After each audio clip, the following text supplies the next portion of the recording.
Why do you hate people who tell the truth? It's a harsh question, isn't it? But Plato, way back in ancient Greece, told a story that might just explain it. A story that digs deep into why intelligence can be so isolating, and why society so often prefers a comforting lie over a blinding truth. Imagine, if you will, a cavern, dark and vast, where from birth people have been chained, their necks and legs bound so they can only ever gaze at the wall directly in front of them. Behind them, a fire blazes, and between the fire and the prisoners, others walk, carrying statues, figures of people and animals, objects of all kinds. The fire casts their shadows onto the wall the prisoners face, and for their entire lives, these shadows, flickering and dancing, are all they have ever known. They name the shadows, discuss their movements, believe them to be the ultimate reality, the true essence of everything. Their world is perfectly consistent, a shared delusion, a comfortable consensus built entirely on reflections. Now, imagine one of these prisoners, through some twist of fate or immense struggle, breaks free. At first, the very idea of turning around is terrifying, the light from the fire painful to his unaccustomed eyes.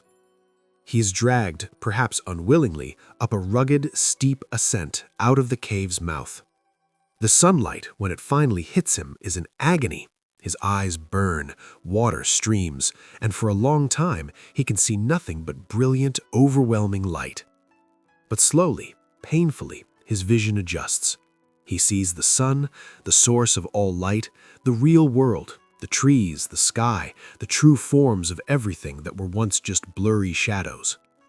The sheer majesty and reality of it all is almost too much to bear, a truth so profound it shatters everything he once believed. He feels pity for those still chained in the darkness, living in a world of mere illusions.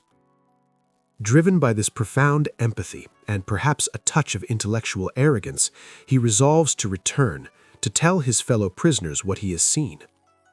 But descending back into the cave, the darkness is now blinding to him. His eyes, accustomed to the brilliant sun, can barely make out the shadows on the wall that were once his entire reality. He stumbles, squints, appears clumsy and foolish.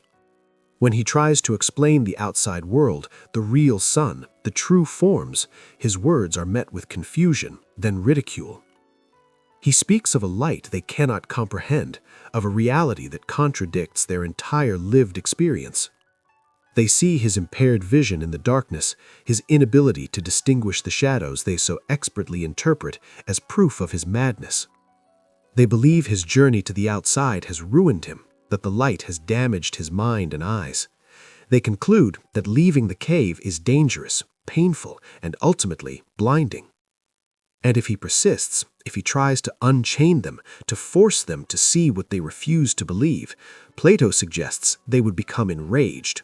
They would not just dismiss him, they would try to seize him, to silence him, perhaps even to kill him for daring to disrupt their comforting lies, for showing them that their entire reality was nothing more than an elaborate shadow play.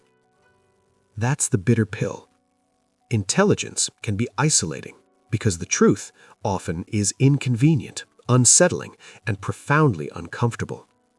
We as a society are hardwired to prefer the comfortable, shared illusions of our cave, even if they're just shadows on a wall, to the painful, blinding, solitary reality of the sun.